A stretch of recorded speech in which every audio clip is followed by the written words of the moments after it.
Hello and welcome to episode number 5. Um,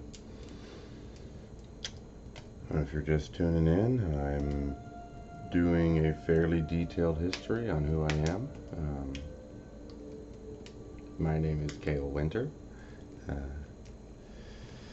And pretty much left off on the last video. I was right around the age 12, 13, kind of an adolescent. Just got back to Washington from Samoa and sort of gone through first few years of grammar school. Anyway,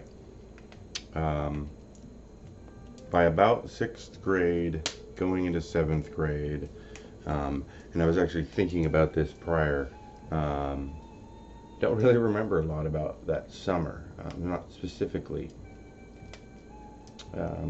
And 7th grade is when things at home, they got complicated, for lack of a better term. The first major thing I remember was a trip to a mental hospital. I think I spent like 7 days there. My mother had some concerns. I'm not going to try and interpret what they were. She was afraid for my safety.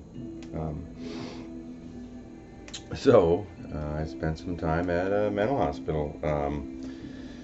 Got back to school and my nickname was Looney, and that kind of started my reputation as being a do as I please. And I decided which rules were going to apply to me and which rules I was going to follow.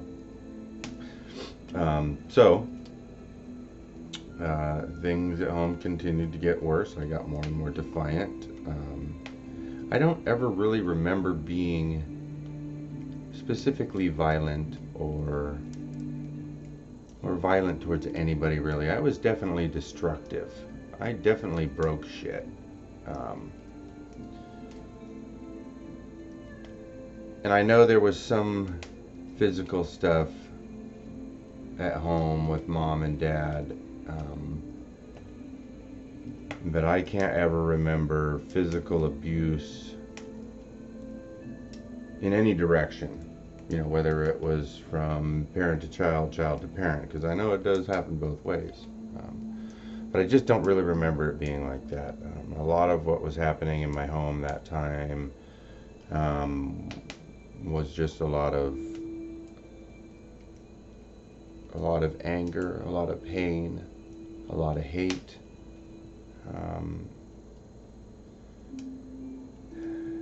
Resentments filled that house to the roof. I think the healthiest and closest relationship in that house at the time was my mother and my sister. And I think that's kind of all I'll say there. At any rate, 7th grade was kind of the main shift in life. I ended up in foster care. The day I ended up in foster care, I don't remember specifically what had happened at home, but I was pretty well not doing anything I was told to do, regardless of what it was I was being told to do. Reasonable or unreasonable, it didn't matter. I didn't care anymore. I remember being down at the police station. My mother brought me down there with my stepfather and told them that she wasn't taking me home, that they needed to send somebody to get me because she had enough. She couldn't do it anymore, and they needed to come get me.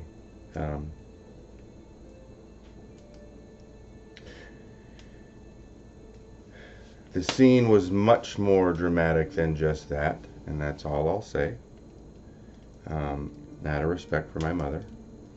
I can't imagine what she was going through with me. I have 2 of my own boys now. I can't imagine what the hell she was doing. She didn't have my dad. She was doing the best she could. Jamie, excuse me, I shouldn't be using her name. my sister came out perfect. She's the best woman I've ever met in my life. I mean, I think I said that in one of the previous videos. She's just an amazing mother, an amazing woman. She's driven, she's loving, she's motivated. Um, and this is a child of a mother who seemingly, from other points of view, was horrible to me. You know, the scene in the police station that night was, when I've described it to other people, it's just shock and awe. Yeah, well, from my mother's point of view, you didn't know me when I was that age. So I can't imagine what the hell she was dealing with. And I try not to harbor any hatred, blame, fault, or whatever in any way. So at any rate, that was kind of my, that was me getting into foster care at about 7th grade. 13-year-old, I think, somewhere about there. And it was kind of awkward. I don't really remember a whole lot about that beginning. I do remember I spent some time at a DSHS office during the week. I remember walks back and forth to Subway because it's kind of how I was getting fed. I was on like these Subway coupons during the week. And there was temporary homes on the weekends I would go to. I just don't remember a whole lot about it. The very first one I went to that night when I was taken from the police station,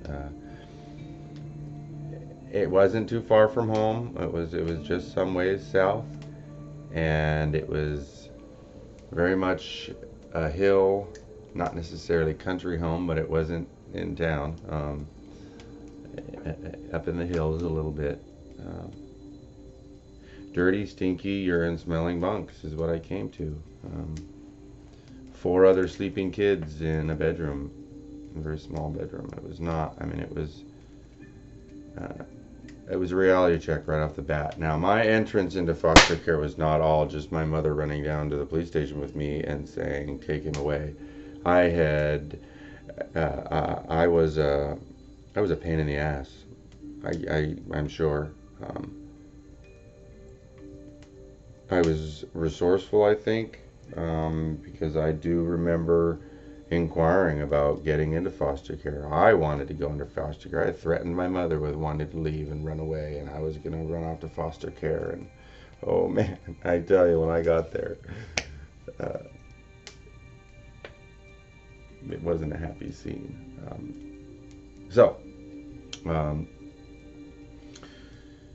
Long story short, I ended up finding a very, very, very wonderful foster parent who I still am in contact with to this day. She's a very, very, very wonderful and loving woman. And if it weren't for her, you know, who knows what my foster experience could have been like, because it was kind of, you know, it was back and forth. I spent the next year or so at that main foster home. And I think about 8th grade, the end of 8th grade, I'm sorry, I finished 7th and all through 8th grade. At the end of 8th grade, my grandfather was getting to the point where he was going to pass away, and I guess my mom was ready for me to come back home and see if we couldn't try and work things out, I guess. I think I'm going to try and wrap this one up here. I'm coming up on about 9 minutes here, and I don't want to keep these the way they are. So that was my entrance into foster care. I think the next video is going to be about